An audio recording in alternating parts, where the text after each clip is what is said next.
तैयार हैं छोटी सरवा से।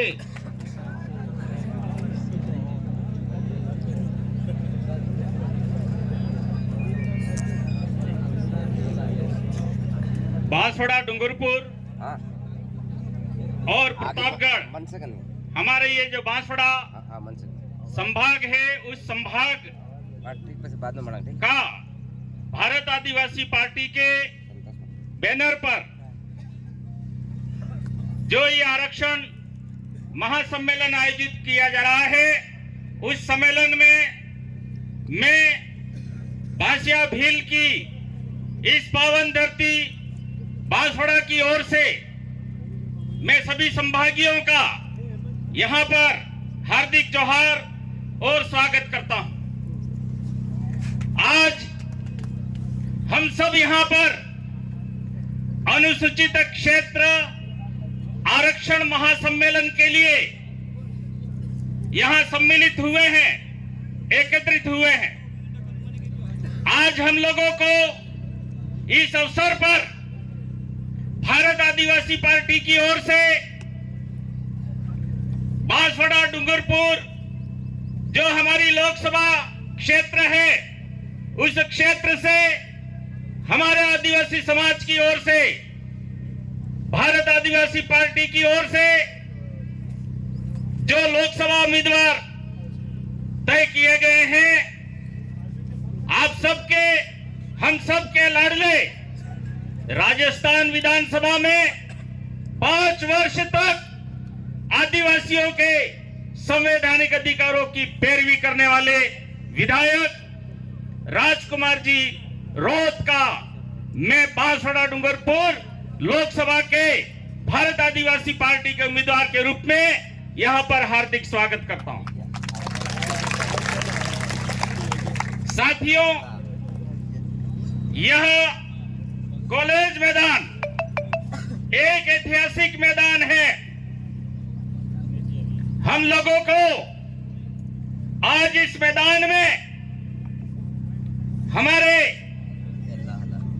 इस लोकसभा के उम्मीदवार राजकुमार जी को हमने मालाएं पहना करके स्वागत किया है। और ये माला कोई मामूली मालाएं नहीं है, ये एडवांस में भारत आदिवासी पार्टी के लोकसभा उम्मीदवार की जीत की माला है। ये सांसद की माला हम लोगों ने पहनाई और ये माला झूठी नहीं पड़ेगी। निश्चित रूप से हम सब दिन रात मेहनत करेंगे और हम राजकुमार जी रोत को लोकसभा में बांसवाड़ा, डूंगरपुर के ही नहीं, पूरे उदयपुर संभाग के आदिवासी क्षेत्र के आदिवासी समाज के हक और अधिकारों की मांग, उसकी आवाज जो है वो लोकसभा में उठाने के लिए हम भेजना चाहते हैं। और इस अवसर पर हम लोगों ने यह अनुसूचित आरक्षण महासम्मेलन आयोजित किया है। साथियों, आरक्षण पर पिछले 75 वर्षों से कांग्रेस और भारतीय जनता पार्टी के आदिवासी लोग भी बोलते रहे हैं और पिछले 10 वर्षों से भारतीय जनता पार्टी और कांग्रेस का एक संयुक्त संगठन आरक्षण मंच के नाम से या मिशन 73 के नाम से आदिवासियों को गुमराह करने के लिए जनसंख्या के अनुपात में आरक्षण की मांग कर रहा था। लेकिन वह जो झूठा, फरेबी, आदिवासियों को गुमराह करने वाला जो संगठन था, उसका मुखिया आज कांग्रेस पार्टी की सदस्यता ग्रहण कर चुका है। और आरक्षण मंच जो झूठा था, आदिवासियों के साथ विश्वासघात कर रहा था, भारत आदिवासी पार्टी और आदिवासी परिवार के बढ़ते हुए संगठन को रोकने का प्रयास कर रहा था, षड्यंत्र कर रहा था, उसका खुलासा हो चुका है।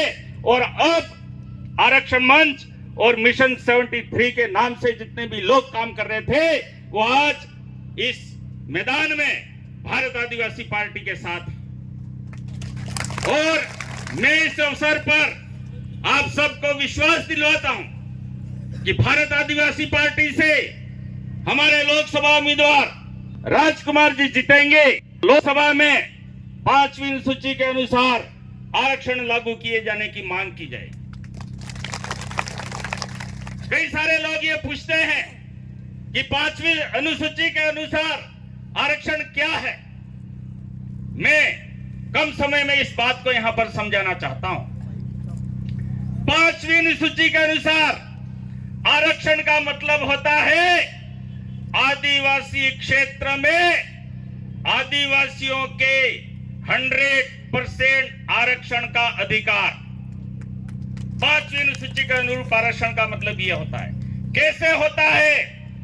क्योंकि 5वीं अनुसूची क्षेत्र में आर्टिकल 244(1) के पैरा 5 में लागू विधि के अनुसार आदिवासी क्षेत्र में आदिवासियों को छोड़ करके किसी और के लिए किसी भी प्रकार के कोई भी विशेष प्रावधान नहीं किए जा सकते हैं। ये विधि विभाग की टिप्पणी से जाहिर किया हो चुका है 2013 में। लेकिन कांग्रेस पार्टी के महेंद्रजीत सिंह मालवीय ने हमारे आदिवासियों का 100% जो आरक्षण का अधिकार है उस आरक्षण का गैर आदिवासियों के साथ में सौदा किया और हमारे आदिवासियों के हक का आरक्षण बेचा और आरक्षण आदिवासियों का बेच करके और उन्होंने वोट लेकर के कांग्रेस से 2-3 बार मंत्री बने और आदिवासी क्षेत्र में आदिवासियों के नाम का जो करोड़ों रुपया आता है वो करोड़ रुपया डकार करके आज ईडी और आदिवासी पार्टी की गिडी दोनों से डर करके भारतीय जनता पार्टी। आपको याद होगा मैंने बांसवाड़ा से ही एक वक्तव्य जारी किया था जब आरक्षण मांगने वाले हमारे साथियों पर काकरी डुंगरी में गोलियां चलवाई गई थी कांग्रेसियों द्वारा। उस षड्यंत्र में महेंद्र मालवीय शामिल था और आरक्षण मंच के लड़के हमारे अभी कुछ समय पहले हाईवे जाम करने के लिए यहां पहाड़ियों पे चढ़े थे बागुदरा क्षेत्र में। उस समय हमारे कई सारे आदिवासी बेरोजगारों को और हमारी बहनों को महेंद्र मालवीय ने जेल में डलवाया और उस समय एक बैठक आयोजित की थी। उस समय मैंने श्राप दिया था कि आदिवासियों के हक और अधिकार को आरक्षण को बेचने वाला महेंद्र मालवीय तू किसी भी हालत में विधानसभा का चुनाव नहीं जीत सकता है। कौन जीतेगा ये मैं नहीं कह सकता, कौन जीतेगा ये मैं नहीं कह सकता हूं, लेकिन तू कम से कम नहीं जीत सकता है। ये मैंने चांद सूरज और धरती माता को साक्षी मान करके इसको श्राप दिया था। लेकिन आप लोगों की कमजोरी की वजह से वो जीत गया। लेकिन मेरे चांद सूरज और धरती माता इस कुदरत ने न्याय किया, उसकी बुद्धि भ्रष्ट की और आज उसको खुद को त्याग पत्र दे करके और भारतीय जनता पार्टी की शरण में जाने।